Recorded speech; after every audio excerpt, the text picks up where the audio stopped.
as a company. But everybody looks, you see, everybody to some extent is looking out for themselves. But whatever concept, you can have the best idea, but you have to be able to sell it. You know, you have to be able to sell it. And you see, for me, when I think about it, look at the difference the private sector has made in telecoms, in airline, and transport, in healthcare. We can make a difference. And there are other, I keep on saying the private sector in this country is the game changer.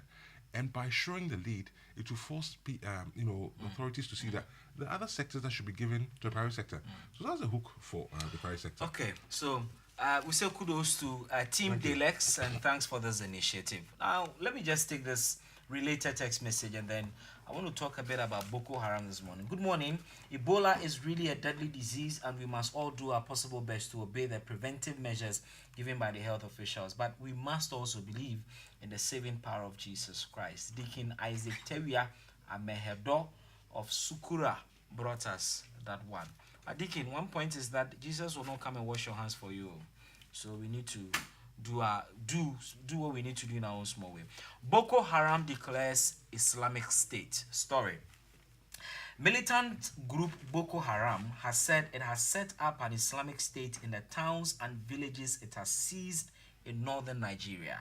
Boko Haram leader Abubakar Shakau was speaking in a video released to congratulate his fighters for seizing the town of Goza earlier this month. It is not clear if Mr. Shakau has pledged allegiance to Islamic State, which controls parts of Iraq and Syria. Nigeria's army has rejected the claim as empty. Thousands of people have been killed, mostly in northeastern Nigeria, since 2009 when Boko Haram began its insurgency. Goza, which had 265,000 residents in the last census, is the biggest town under Boko Haram control. It has raised its flags over the palace of the Amir of Goza, the town's traditional ruler, residents say. And I quote, "Thanks be to Allah who gave victory to our brethren in Goza and made it part of the Islamic State," unquote, Mr. Shakal said in the 52-minute video. Well, this morning we've been told that close to 500 troops belonging to the Nigerian army came face to face with Boko Haram insurgents and had to run away into nearby Cameroon, some with gunshot wounds and close to about 25 of them dying. Sounds like there is a sharp contradiction between what the Nigerian military authorities are assuring Africa and Nigerians when it comes to their preparedness to face Boko Haram and what we are seeing on the ground, especially with the takeover of these towns and villages which have now been declared Islamic states. Would you say, Mr. Thompson, well, probably I'll start with you, Nee, would you say, Nee, that the Nigerian government has lost the fight against terror, especially with Boko Haram in this particular case? I think they lost the fight right from day one when Boko Haram showed its ugly head. And I'm saying this because, the historical antecedent to this whole thing can be split into three. One, there's a religious reason and which they claim they have achieved. There's also the political one, which goes to back the fact that yes, there's a rotational government system in Nigeria, and once there's a Yoruba, there should be the Hausa and then Igbo, and then it goes round. Now they felt the protesters now felt that that was not respected when Yaradua died, and they thought Yaradua should have been replaced by another Hausa, but instead somebody else came in, and they've been fighting it out for Good Luck Jonathan to step down, so they'll have the Hausa man in place. The third one, which is very, very delicate and which can be replicated anywhere in Africa, is that you have a scenario where politicians will use people and dump them, and so year in year out they realize that they always used, misused, disused, abused, and then dumped. Now we don't want to have that kind of situation anymore, so let us now protest. So those are the three areas of Boko Haram. Now the religious angle is what we are seeing this morning, and I'm saying that they lost it because look, if this morning BBC report says that 500 people 500 soldiers ran away. Armed, yes. And they ran away when it got to the point where they had to meet with the Boko Haram guys. And they ran to the northern part of Cameroon. And they were disarmed and given a shelter. And they to be handed over back to the Nigerian authorities. The idea is that, look, when the Djibouti thing happened and the girls were Chibok happened and the girls were waylaid and taken away. What didn't we hear? The governor of the states knew about it. The headmasters and the teachers and the matrons of the school knew about it because their own kids were not there and they themselves were not there. And then when a company like, what's the name? The UN, Amnesty International, gave warning signs to the military intelligence in Nigeria. They threw it away, saying that almost every day they received intelligence report that Boko Haram is there, so let's not worry. And then we saw what we saw on our hands. Look, they have lost the fight. And we all know what's going on up the northern Nigeria. And we are hearing the military saying that it's an empty thing and that it is not a case that they have taken over the place. So what do we have to show? Remember, people are being killed every day and they can boldly say that this is what we have got. Now, we, through the intelligence of the Americans and the British and France that joined Nigeria in the fight, we have all been told where the girls could be located. How come they cannot be retrieved? Or recovered? Because these kids have been hemmed in and around them, we're told, have been planted bombs. So that I'm sure the leadership might have watched NTB raid, so you don't come in to do a rescue thing and then go on to say I'm a hero. Yeah. So what we're saying is that if they have not won, and this is an empty talk, let us see it, Nigeria, let us see it. Even when the Americans and co went into Nigeria to help out, the Minister for Information was on BBC to say, no matter who comes, we are going to have a Nigerian solution to the issue. If you have a Nigerian solution, why would you, first of all, bring in people to come and assist? Secondly, Goodluck Jonathan had demanded of the Nigerian parliament a huge sum to help fight Boko Haram. If this sum has been provided, why do we still have this on our hand? It is a sorry situation, and gradually it is turning into a failed state. A failed state because what is it that they can do there now?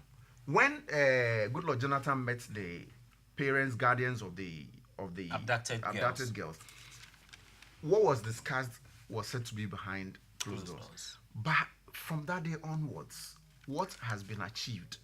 You see, there are too many questions to be asked, too many questions begging for answers, and we're still groping in the dark. And they are bold enough to say, now we have succeeded. But let me also say, Islam does not support in any way what Boko Haram is doing. And we have had learned clerics telling us about the fact that Muhammad never preached a thing like this. The violent aspect of their religion had been put in there to serve the interest of idiots like the Twerp whose language we just read here.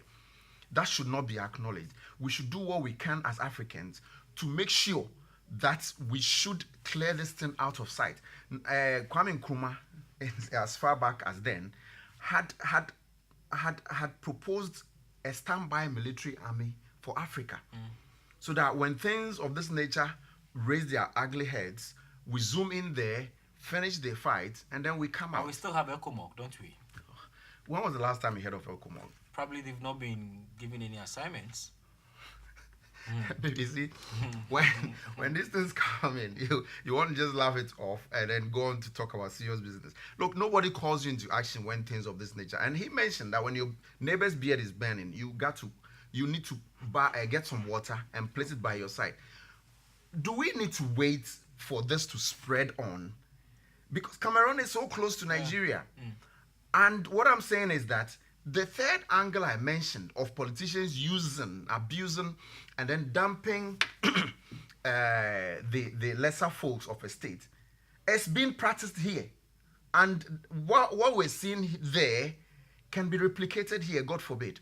And that's why I'm saying that we should team up as a continent and nip this thing, just kill it.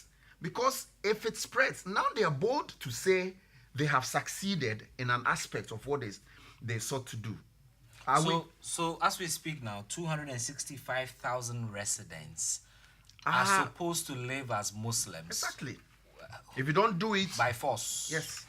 Mr. Thompson, how do you react to this new video that Boko Haram has released? Sounds like the Nigerian authorities have lost it. I don't feel qualified to really talk about Nigerian security.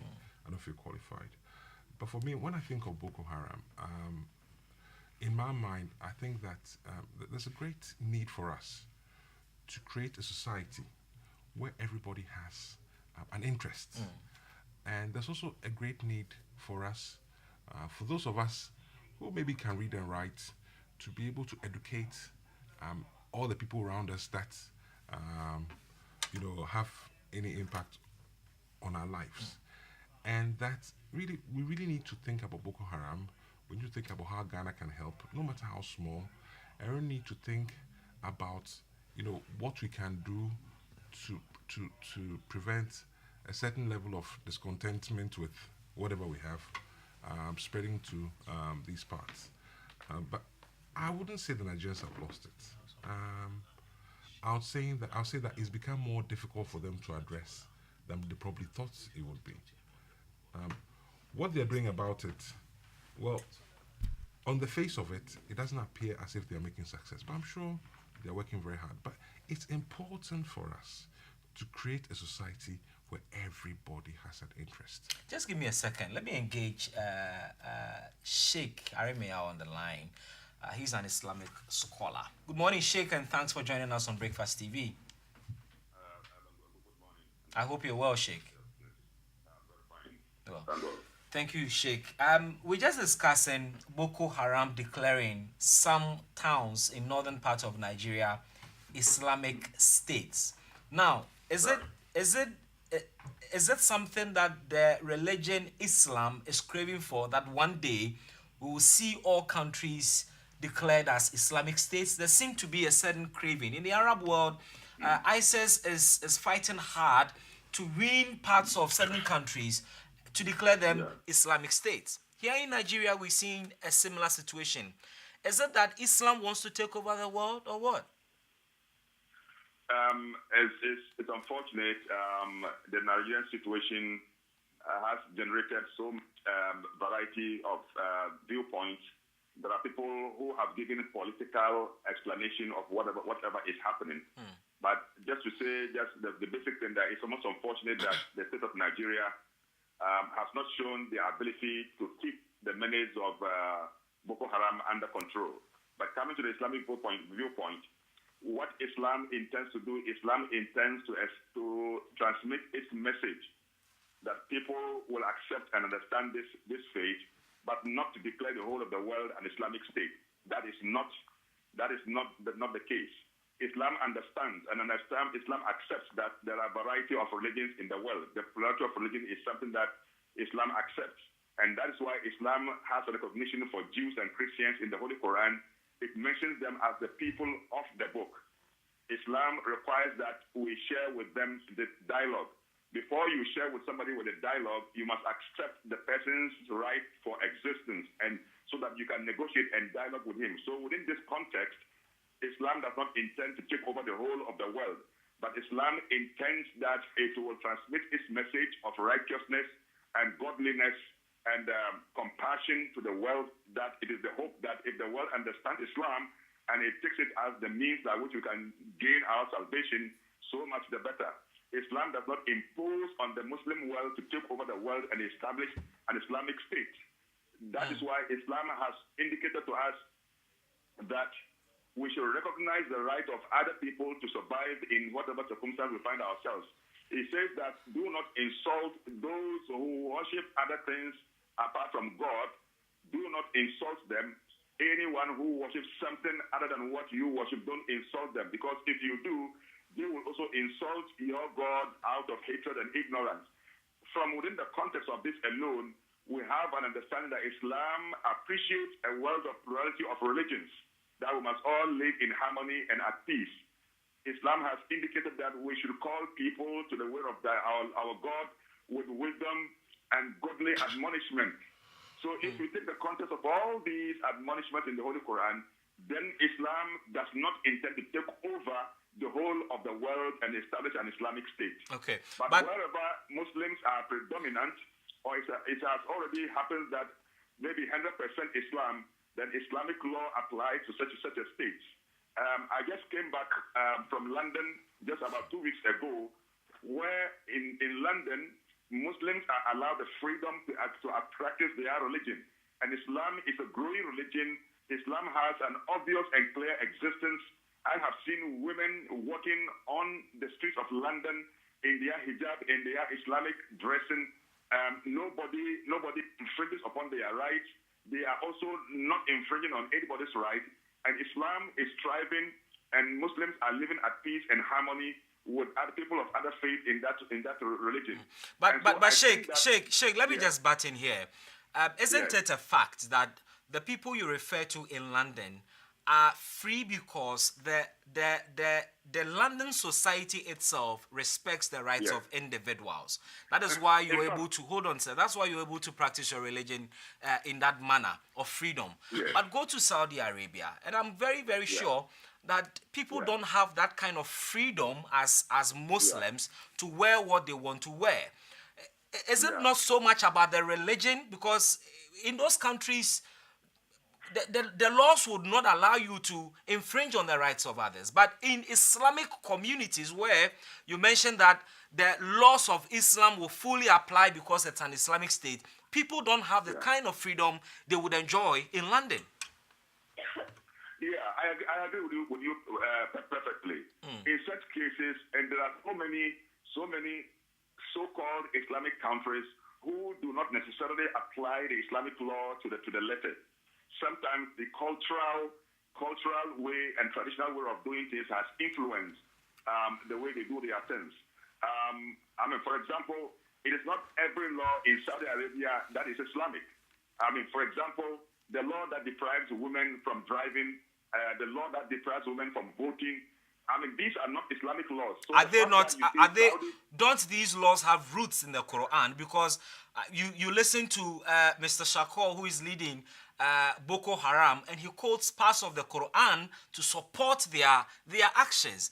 Does Islam have room for some of these excesses? Just a minute. You see, interpretations can differ, and interpretations can be wrong.